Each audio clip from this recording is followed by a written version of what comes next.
ನಮ್ಮನ್ನು ನೋಡಿ ಹೊಟ್ಟೆ ಕಿಚ್ಚು ಪಡೋ ಜನರ ಮುಂದೆ, ಹಂತ ಹಂತಕ್ಕೂ ನಮ್ಮನ್ನು ನೋಡಿ ಉರ್ಕೊಳ್ಳೋ ಜನರ ಮುಂದೆ ನಾವು ಹೇಗಿರಬೇಕು ಅನ್ನೋದರ ಕುರಿತಾಗಿ ಈ 4 ವಿಚಾರಗಳು. 4ನೇ ವಿಚಾರ ಅಂತೂ ನನ್ನ ಪರ್ಸನಲ್ ಫೇವರೇಟ್.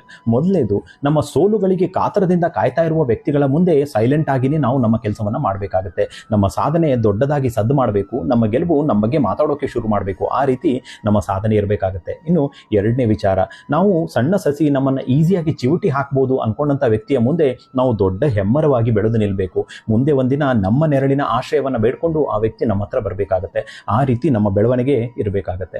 ಇನ್ನು 3ನೇ ವಿಚಾರ, ನಾವು ಇವತ್ತು ಗಿವ್ ಅಪ್ ಮಾಡ್ತೀವಿ, ನಾಳೆ ಗಿವ್ ಅಪ್ ಮಾಡ್ತೀವಿ ಅಂತ ಕಾಯ್ತಾ ಕೂತಂತ ವ್ಯಕ್ತಿಯನ್ನ ಪರ್ಮನೆಂಟ್ ಆಗಿ ಕಾಯ್ತಾನೆ ಕೂಡೋ ಹಾಗೆ ನಾವು ಮಾಡಬೇಕು. ನಾವಂತೂ ಗಿವ್ ಅಪ್ ಮಾಡೋ ಹಾಗಿಲ್ಲ.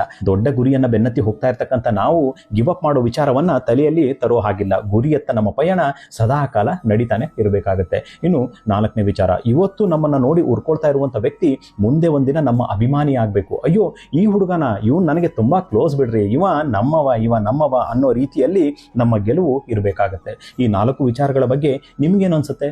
ಕಮೆಂಟ್ ಅಲ್ಲಿ ತಿಳಿಸೋದು ಮಾತ್ರ ಮರಿಬೇಡಿ. ಎಲ್ರಿಗೂ ಒಳ್ಳೇದಾಗ್ಲಿ. ಶುಭ ದಿನ.